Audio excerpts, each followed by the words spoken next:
So I am communication officer for one of the funding programs, for the Baltic Sea Region program. And we as funding programs, we of course, our task is to manage EU funds, our task is to support projects, but we have lots of projects. So Baltic Deal is one of more than 80 projects, or let's say 100 in our program. And if I look at other funding programs, so we do have many. So let's take a look at what we, as funding program, funding several projects actually, or hundreds, some of them, can do for a project. And again, from the communication point of view. Of course, we have very traditional media that we are using. So we have a website. And on this website, we inform about projects in the project database. We inform about outputs of projects.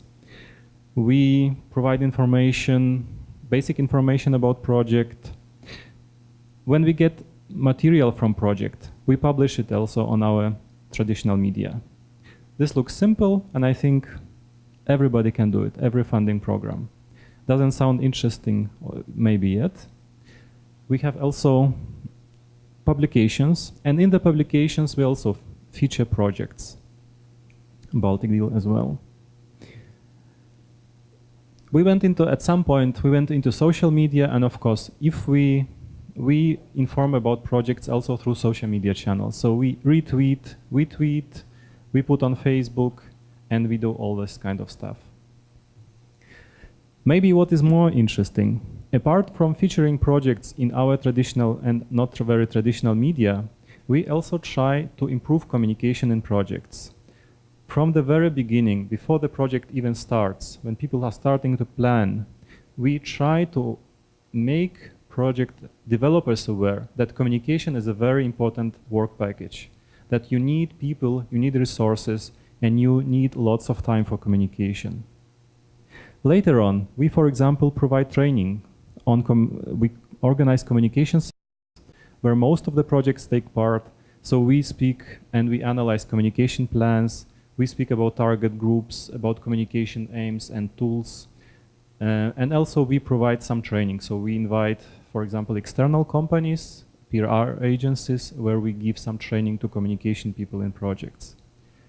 So this is one small extra that we can provide for running project.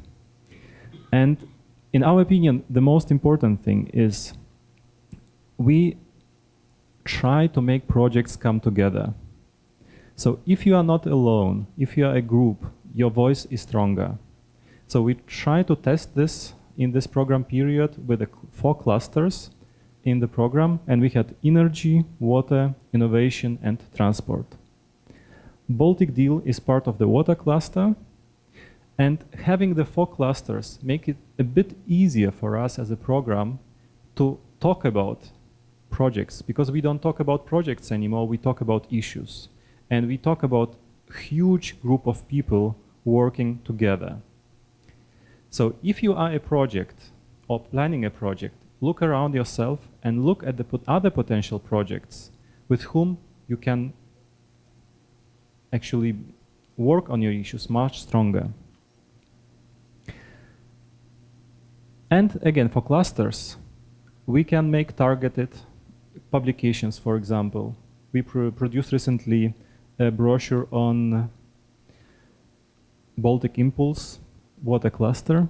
And for this, we had also a slightly different approach. So we went to the project partners and we made interviews and we tried to really understand what are the selected stories and put this into a publication. So you can grab this brochure at the Baltic Sea program stand, and maybe it will help you to understand some of the stories behind the projects. Also, when you are a cluster, it's much easier to be present at the event. If you're one of the 100 or 500 projects, you disappear.